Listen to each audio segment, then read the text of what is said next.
Hello everyone, welcome back to our channel Study Aisle. एक बार फिर से आप सभी का हमारे चैनल स्टडी आइल में स्वागत है। तो बेसिकली मैं यहाँ पे आज डिस्कस करने वाला हूँ सीबीएसई सैम्पल पेपर, जो सीबीएसई ने नया सैम्पल पेपर रिलीज़ किया है कल। मैं उसके बारे में डिस्कस करने वाला हूँ यहाँ पे। तो बहुत लोग ने ऑलरेडी सैम्पल पेपर देख रखा होगा, देख लिया होगा, पैटर्न उनको मालूम होगा, क्वेश्चन का स्टैंडर्ड क्या है ये मालूम होगा, अब किस हिसाब से हमें प्लान करना चाहिए वो मालूम होगा। ठीक है, तो जिनको इन सब क्वेश्चन पे डाउट है मैं यहाँ पे वही डिस्कस करने आया हूँ। तो मैं यहाँ पे बेसिकली यहाँ पे सैम्पल पेपर के सॉल्यूशन को डिस्कस नहीं करूँगा, ठीक है, वो ऑलरेडी सीबीएसई ने अपलोड कर दिया है। मैं यहाँ पर डिस्कस करूँगा कि पेपर का पैटर्न क्या है, पेपर का स्टैंडर्ड क्या है, अब क्या हमें क्या प्लान करना चाहिए, किस हिसाब से पढ़ना चाहिए, किन किन क्वेश्चन को टारगेट करना चाहिए, क्या बुक में सिर्फ एनसीईआरटी सॉल्व करना चाहिए या एनसीईआरटी के बाहर भी हमें प्रैक्टिस करने की ज़रूरत है, ठीक है, कौन से सेक्शन को कितने टाइम में सॉल्व करना चाहिए, हमारी स्ट्रेटजी क्या होनी चाहिए। मैं इन सारी बातों पे आज बात करूँगा यहाँ पे, ठीक है। तो वीडियो प्लीज़ लास्ट तक देखना, बहुत ही ज़्यादा हेल्पफुल होने वाला है आप लोगों के लिए टर्म 1 के लिए। तो वीडियो को लास्ट तक देखना, और अगर वीडियो पसंद आए तो वीडियो को लाइक और शेयर करना, और चैनल को सब्सक्राइब कर देना अगर चैनल को अभी तक सब्सक्राइब नहीं किया है तो। चलो तो स्टार्ट करते हैं। तो सबसे पहले मैं बात कर लेता हूँ पैटर्न के बारे में, ठीक है। तो मैं तुम्हें यहाँ पे पैटर्न शो कर देता हूँ कि सीबीएसई का पैटर्न क्या है। देखो, तो ये तो हमें पता है कि पेपर जो होगा हमारा 90 मिनट्स का होने वाला है, ठीक है। अब पेपर की बात करें तो ये टोटल 90 मिनट्स का होगा और 40 मार्क्स। क्लियर। तो पेपर में देखो यहाँ पे तुम्हारे पास पेपर में 3 सेक्शन है, section A, section B and section C. 3 section है। सेक्शन ए में 20 क्वेश्चन है, ठीक है। सेक्शन ए में 20 क्वेश्चन है, carry 1 marks. Section B consist of 20 question, carry 1 marks. And section C में 2 केस स्टडी है, 2 केस स्टडी है। दोनों केस स्टडी में 5-5 क्वेश्चन है, यानी कि टोटल 10 क्वेश्चन यहां भी हो गए, यानी कि 10 क्वेश्चन। सेक्शन सी में भी हमारे पास 10 क्वेश्चन है। क्लियर। ये यानी कि टोटल अगर हम बात करें यहां पे, टोटल अगर हम बात करें, टोटल सीबीएसई तुम्हें 50 क्वेश्चन दे रहा है, ठीक है। यानी कि सेक्शन ए में 20, सेक्शन बी में 20, सेक्शन सी में 10 में तुम्हारे 2 केस स्टडी हैं, 5-5 पार्ट्स ईच। अब इन आउट ऑफ 50 हमें 40 क्वेश्चन अटेम्प्ट करने हैं। अब इसका मतलब ये नहीं कि कोई भी 40 क्वेश्चन अटेम्प्ट करेंगे, नहीं। देखो कौन कौन से क्वेश्चन अटेम्प्ट करने हैं हमें। सेक्शन ए से आउट ऑफ 20 हमें 16 अटेम्प्ट करने हैं। सेक्शन बी से भी आउट ऑफ 20 16 अटेम्प्ट करने हैं, और सेक्शन सी से आउट ऑफ 10 हमें 8 अटेम्प्ट करना है। तो टोटल 16 + 16 + 8 40 क्वेश्चन हमें अटेम्प्ट करना है आउट ऑफ 50। लेकिन इसका मतलब ये नहीं कि कोई भी 40, इस बात का ध्यान रखना। सेक्शन वाइज उन्होंने बता रखा है कि हमें सेक्शन ए में आउट ऑफ 20 में कोई भी 16 क्वेश्चन, सेक्शन बी में आउट ऑफ 20 में कोई भी 16 क्वेश्चन, एंड सेक्शन सी में आउट ऑफ 10 में कोई भी attempt any 8 question. Negative marking नहीं होगी, बहुत अच्छी बात है। तो जो क्वेश्चन नहीं आता उसमें तुम तुक्का भी लगा सकते हो, लेकिन ऐसा करना मत प्लीज़। ऐसा कोई क्वेश्चन होगा नहीं, अगर प्रैक्टिस करके जाओ कोई सॉल्व नहीं होगा, इतना डिफिकल्ट नहीं बनने वाला है पेपर। क्लियर। ये बात हो गई तुम्हारी पेपर पैटर्न की, टोटल मार्क्स कितने होंगे, टाइम क्या होगा, इनकी बात हो गई, ठीक है। ऑफ कोर्स पेपर फिर से स्टैंडर्ड और बेसिक रहने वाला है। जितने लोगों को अगले साल मैथ्स कंटिन्यू करना है वो स्टैंडर्ड ही सिलेक्ट करना, और जितने लोगों को आगे मैथ्स नहीं करना है वो बेसिक ले लेना, ठीक है। ऑल्दो पेपर में इतना चेंजेस, इतना ज़्यादा वो नहीं होता है कि तुम स्टैंडर्ड लोगे या बेसिक लोगे, कुछ ज़्यादा फर्क पड़ता है। लेकिन हाँ ठीक है, कैलकुलेशन थोड़ा बहुत फर्क पड़ जाता है, ठीक है, मेरे हिसाब से। बाकी सबकी अपनी अपनी सोच हो सकती है, अपनी अपनी थिंकिंग हो सकती है। क्लियर। चलो तो ये तो वहाँ हो गया paper pattern, number of question, total कितने अटेम्प्ट करने हैं, कितना टाइम है हमारे पास, ठीक है। अब हम देख लेते हैं यहाँ पे क्वेश्चन का स्टैंडर्ड क्या होने वाला है, ठीक है। हम क्वेश्चन के स्टैंडर्ड की बात कर रहे हैं। देखो अब अगर हम क्वेश्चन के स्टैंडर्ड की बात कर रहे हैं तो ये मत समझना कि क्वेश्चन बहुत सिंपल आने वाला है, ठीक है। ऑल्दो पहले से हमें पता है ये क्या कि ऑब्जेक्टिव टाइप पेपर है तो डिफिकल्ट होगा, ठीक है। डिफिकल्ट क्वेश्चन वाइज नहीं, डिफिकल्ट टाइम वाइज, टाइम में प्रॉब्लम आएगी। देखो अब अगर हम यहाँ पे पेपर की बात करें सेक्शन ए, तो सेक्शन ए बहुत ही ज़्यादा सिंपल है।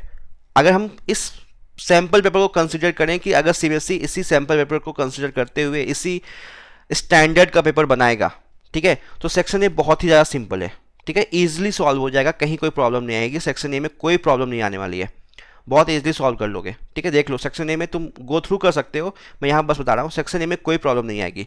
लेकिन जैसे सेक्शन बी पे आओगे डिफ़िकल्टी लेवल थोड़ा सा बढ़ेगा, सेक्शन बी में। तो सेक्शन ए और सेक्शन बी में बस यही डिफरेंस है कि सेक्शन बी के question compare to section A difficult है और थोड़े से ट्रिकी भी है, कॉन्सेप्ट बेस्ड भी है।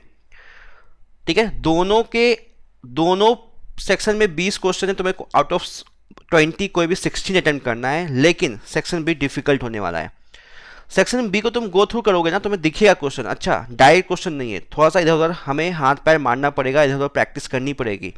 ठीक है, तो सेक्शन ए की अगर बात करें तो एनसीईआरटी करके पढ़ के सेक्शन ए इजीली अटेम्प्ट कर लोगे, सारे क्वेश्चन लग जाएंगे, कुछ क्वेश्चन सेक्शन बी के भी लग जाएंगे। लेकिन कुछ क्वेश्चन है सेक्शन बी में जो तुम देखोगे तो लगोगे अच्छा ये मैंने ये किया नहीं है, ये कहाँ से क्वेश्चन है, ये तो नॉर्मल क्वेश्चन दिख नहीं रहा है। जैसे मैं बात करूँ क्वेश्चन नंबर 23 की, ठीक है, तुम्हें नॉर्मल नहीं लगेगा। क्वेश्चन नंबर 25 तुम्हें लगेगा कि अगर ये सब क्वेश्चन तुम अगर पहले से करके नहीं गए हो, ठीक है, तो वहाँ पे तुम्हें सोचना पड़ेगा, थोड़ा सा सोचना पड़ेगा। ठीक है, तो 28 की बात करें, बहुत लोगों ने कर भी रखा होगा, लेकिन मैं इन जनरल बात कर रहा हूँ, अगर पहले से करके नहीं गए तो वहाँ पर तुम्हें सोचना पड़ेगा, फिर अगर सोचोगे तो टाइम वेस्ट होगा। तो इन सारे क्वेश्चन को करने के लिए थोड़ा सा हमें आउट ऑफ द बॉक्स यानी कि एनसीईआरटी के बाहर जाने की ज़रूरत है। अगर इस सैम्पल पेपर को कंसिडर करें तो ये बहुत ही इंपॉर्टेंट बात मैं बता रहा हूँ कि सिर्फ एनसीईआरटी करके सेक्शन बी में करने बैठोगे तो थोड़ा सा फंस सकते हो। तो इसलिए एनसीईआरटी के बाहर भी प्रैक्टिस करना। सेक्शन बी देख लो, क्वेश्चन तुम्हें थोड़ा सा अच्छे स्टैंडर्ड का मिलने वाला है सेक्शन बी में। मैं ये नहीं कह रहा हूँ बहुत डिफिकल्ट है, लेकिन हाँ compare to section A simple नहीं है, टाइम टेकिंग भी है, टाइम कंज्यूमिंग भी है section B compare to section A. ये बार मैं बार बोल रहा हूँ, देख लो पेपर। ठीक है, ये सब क्वेश्चन देखो, डिफिकल्ट नहीं है लेकिन हाँ दिमाग से उतर जाता है। ये क्वेश्चन देखो, ठीक है, प्रैक्टिस ही नहीं की होगी इस टाइप के क्वेश्चन, कभी हमें दिखता ही नहीं है। तो तुम्हें हाँ थोड़ा सा तुम्हें मेहनत करनी पड़ेगी सेक्शन बी के लिए, सेक्शन ए में कोई मेहनत नहीं करनी पड़ेगी। ठीक है, तो ये तुम्हारा सेक्शन बी था, मैंने बता दिया स्टैंडर्ड क्या होने वाला है। सेक्शन सी 2 केस स्टडी होंगे, इतना डिफिकल्ट नहीं होगा, लेकिन हाँ केस स्टडी क्योंकि पहली बार इस टाइप के क्वेश्चन को देख रहे हो तो बच्चे पहले से डरे हुए होते हैं, स्टूडेंट को डर चुका है कि केस स्टडी क्या होगा, कैसे सॉल्व करेंगे, उनको समझ भी नहीं आता क्या गिवन है, ये क्या कहानी लिखी हुई है। लेकिन believe me case study difficult नहीं होता है, केस स्टडी बहुत सिंपल ही क्वेश्चन रहता है, डायरेक्ट क्वेश्चन बनता है केस स्टडी से। लेकिन हाँ हमें पैराग्राफ पढ़ना है, हमें सोचने में टाइम लग जाता है क्योंकि इस टाइप का हमने प्रैक्टिस नहीं कर रखा है। इस साल फर्स्ट टाइम अटेम्प्ट करोगे इस टाइप का पेपर, इस टाइप का क्वेश्चन, तो हाँ थोड़ा सा डर रहता है, ठीक है, प्रेशर रहता है। तो इसलिए बस तुम्हें सेक्शन सी प्रॉब्लम करेगा, बाकी अगर दिमाग से डर निकाल दो difficulty wise section C difficult नहीं होगा। 2 केस स्टडी है, इजीली सॉल्व कर सकते हो। लेकिन हाँ सोचना तो पड़ेगा, कॉन्सेप्ट बेस्ड रहता है, कॉन्सेप्चुअल बेस्ड है, तो थोड़ा सोचना पड़ेगा सेक्शन सी में भी। ठीक है, तो ये स्टैंडर्ड है तुम्हारा पेपर का। अब मैं बता दूं कि तुम्हारा क्या प्लान होना चाहिए, कैसे करना चाहिए, मैं उसके बारे में डिस्कस कर देता हूँ। देखो ये पेपर है तुम्हारा, ठीक है, ये 50 क्वेश्चन हो गए, हर एक क्वेश्चन 1 मार्क कैरी करता है, याद रखना। 50 क्वेश्चन 50 मार्क्स, तुम्हें कोई भी 40 अटेम्प्ट करने हैं। क्लियर। अब मैं बता दूं तुम्हें प्लान क्या करना है, किस हिसाब से पढ़ना चाहिए, किस हिसाब से नहीं पढ़ना चाहिए। ठीक है, अब इस सैम्पल पेपर को स्टडी करने के बाद, ठीक है, जो मुझे लगा है वो ये है कि अगर मैं बात करूं, ठीक है, यहाँ पे इस सैम्पल पेपर को गो थ्रू करोगे तो रियल नंबर जो है तुम्हारा इस सैम्पल पेपर में वो 7 मार्क्स का है। ठीक है, रियल नंबर 7 मार्क्स का है, पॉलिनोमियल 6 मार्क्स का है, लीनियर इक्वेशन 5 मार्क्स का है। ठीक है, ट्राइंगल्स ये मैंने नोट डाउन कर रखा है, मैं तुम्हें बता रहा हूँ, ट्राइंगल्स तुम्हारा 6 मार्क्स का है। एंड कोऑर्डिनेट ज्योमेट्री सबसे ज़्यादा मार्क कैरी कर रहा है, ये कोऑर्डिनेट ज्योमेट्री 11 मार्क्स, क्योंकि एक केस स्टडी भी यहाँ से है। ठीक है, ट्रिगो की अगर बात करूँ ये कैरी कर रहा है 7 मार्क्स। उसके बाद अगर एरिया रिलेटेड टू सर्कल की बात करूँ कैरी 4 मार्क्स। एंड प्रोबेबिलिटी ये भी 4 मार्क्स कैरी कर रहा है। तो देखो अब इन सब की अगर बात करूं तो real numbers out of 7 score कर सकते हो, पॉलिनोमियल आउट ऑफ 6 स्कोर कर सकते हो, लीनियर इक्वेशन 5 स्कोर कर सकते हो। ठीक है, कोऑर्डिनेट एरिया 4, प्रोबेबिलिटी 4, ये तो ईजिली स्कोर कर लोगे, ये मार्क्स कोई प्रॉब्लम नहीं आएगी, कोई प्रॉब्लम नहीं आएगी। एनसीईआरटी पढ़ के जाओगे तो भी उम्मीद है मुझे सही सारे क्वेश्चन हो जाएंगे। रियल नंबर थोड़ा सा ज़्यादा अच्छे से प्रैक्टिस करना, एचसीएफ एलसीएम के कॉन्सेप्ट। ठीक है, अब बस तुम्हें इन 3 चैप्टर्स में अच्छे से मेहनत करनी है, ट्राइंगल, कोऑर्डिनेट, ट्रिगो। ठीक है, कोऑर्डिनेट भी तुम्हारा मैक्सिमम ना फॉर्मूला बेस्ड ही क्वेश्चन देगा, थोड़ा सा हाँ कैलकुलेशन देगा एरिया में और कोऑर्डिनेट में। ठीक है, तो बस 2 जो लेंथी चैप्टर बच गए वो ट्राइंगल्स बच गया, ट्रिगो बच गया। बस इनको टारगेट करो, अच्छे से प्रैक्टिस करो। प्रैक्टिस तो सबके लिए रिक्वायरमेंट है, लेकिन ये 2 ट्राइंगल्स अच्छे से प्रैक्टिस करो। ठीक है, इन 2 चैप्टर्स को अच्छे से प्रैक्टिस करो। एक आध क्वेश्चन नहीं भी आया इस चैप्टर से कोई बात नहीं, हमारे पास ऑप्शन है 10 क्वेश्चन छोड़ सकते हैं आउट ऑफ 50। तो अगर ट्राइंगल में प्रॉब्लम कर रहा है तो ट्राइंगल पे इतना टाइम वेस्ट मत करो, बाकी को स्ट्रांग कर लो। ट्रिगर प्रॉब्लम करता है तो ट्रिगर को छोड़ो, बाकी को स्ट्रांग करो। ठीक है, तुम्हें लगता है तुम ट्रिगर 1 घंटे पढ़ के, ठीक है, 1 घंटे रिवाइज करते हो और उस 1 घंटे में तुम इन 2 चैप्टर को कर सकते हो, तो इन 2 चैप्टर को पहले कर लो, ट्रिगर को छोड़ दो। ठीक है, तो ये तुम्हारा स्ट्रेटजी प्लान होना चाहिए। जहाँ पे डिफिकल्टी, जहाँ पे 2 चैप्टर तुम्हें प्रॉब्लम कर रहा है उसके लिए सीबीएसई ने ऑप्शन डाल दिए कि आउट ऑफ 50 को अभी 40 करो। तो ट्रिगो तुम्हें बहुत डिफिकल्टी लग रहा है, बहुत प्रॉब्लम कर रहा है, ट्रिगो को छोड़ना तो ये नहीं कि एकदम छोड़ के जाना, नहीं। हाँ, ट्रिगो के क्वेश्चन को तुम ऑप्शन में रख सकते हो। ऐसा नहीं होगा ट्रिगो के 7 क्वेश्चन आए तो 7 डिफिकल्ट होंगे, नहीं, एक आध तो ईजिली हो जाएंगे। ट्राइंगल के 6 में एक आध तो ईजिली हो जाएंगे। ठीक है, तो 3-4 क्वेश्चन फंसेगा तुम्हारा ट्राइंगल का, 2-3 क्वेश्चन ट्रिगो के, ये हो सकता है। ऐसा नहीं कि पूरा पेपर ट्राइंगल के सारे क्वेश्चन डिफिकल्ट होंगे, नहीं। ठीक है, तो बस ट्राइंगल और ट्रिगो पे अच्छे से प्रैक्टिस करना है, बाकी सबको तुम नॉर्मली भी करोगे 50, 60, 70 क्वेश्चन हर एक चैप्टर से, तो पेपर में आउट ऑफ 40 स्कोर कर लोगे। ठीक है, ये बात हो गई तुम्हारी मार्किंग, किस चैप्टर से कितने मार्क्स आ रहे हैं। अब नेक्स्ट बात करते हैं बुक्स की, कहाँ कहाँ हमें पढ़ना चाहिए, किन किन बुक से पढ़नी चाहिए। देखो, एनसीईआरटी टू मस्ट है, एनसीईआरटी मस्ट है, और सेक्शन बी देखते हुए एनसीईआरटी से सेक्शन ई तो इजीली सॉल्व हो जाएगा, केस स्टडी भी कर लोगे, थोड़ा बहुत प्रैक्टिस करोगे तो। सेक्शन बी को देखते हुए मुझे लगता है कि तुम्हें एनसीईआरटी के बाहर भी करने की ज़रूरत है। रेफर कर सकते हो R D Sharma and R S Agarwal अगर तुम्हारे पास है तो। ठीक है, अगेन आर डी शर्मा के बहुत सारे क्वेश्चन ऐसे जो एग्जाम में नहीं आएंगे, लेकिन हाँ कुछ अच्छे क्वेश्चन भी हैं स्टैंडर्ड, जो कर लेना प्रैक्टिस। ठीक है, मैंने अलग से वीडियो भी बना रखा है कि कौन कौन किन किन क्वेश्चन को प्रैक्टिस करनी है हमें आर डी शर्मा से।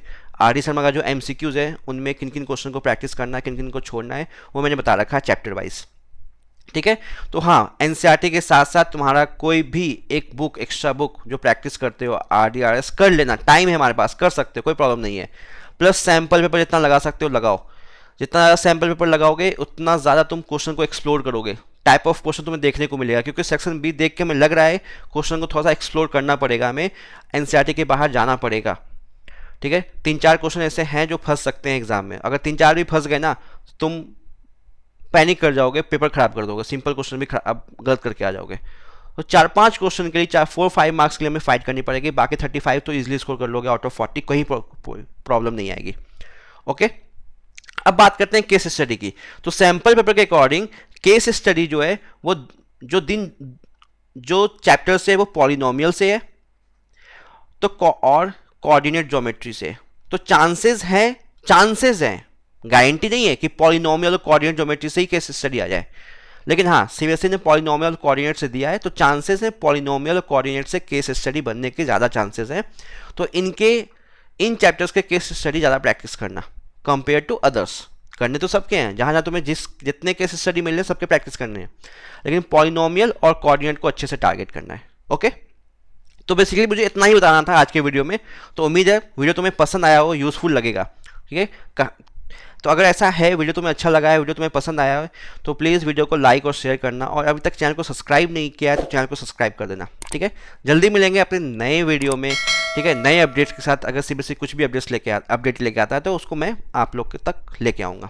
ओके, इसके अलावा मैंने बहुत सारे वीडियोस डाल रखे हैं chapter wise, are D Sharma के सॉल्यूशन, उसके अलावा डिलीटेड पोर्शन एनसीईआरटी के जो हमें नहीं करना है इस साल के लिए, plus deleted MCQs question are D Sharma से जो नहीं करना है, उन सारे वीडियो को रेफर कर सकते हो। लिंक तुम्हें मिल जाएगा डिस्क्रिप्शन बॉक्स में या आई बटन ऊपर तुम्हें मिल जाएगा। ओके, चलो आज के वीडियो को यहीं पे एंड करते हैं, जल्दी मिलेगा अपने नेक्स्ट वीडियो में, तब तक के लिए गुड बाय, टेक केयर।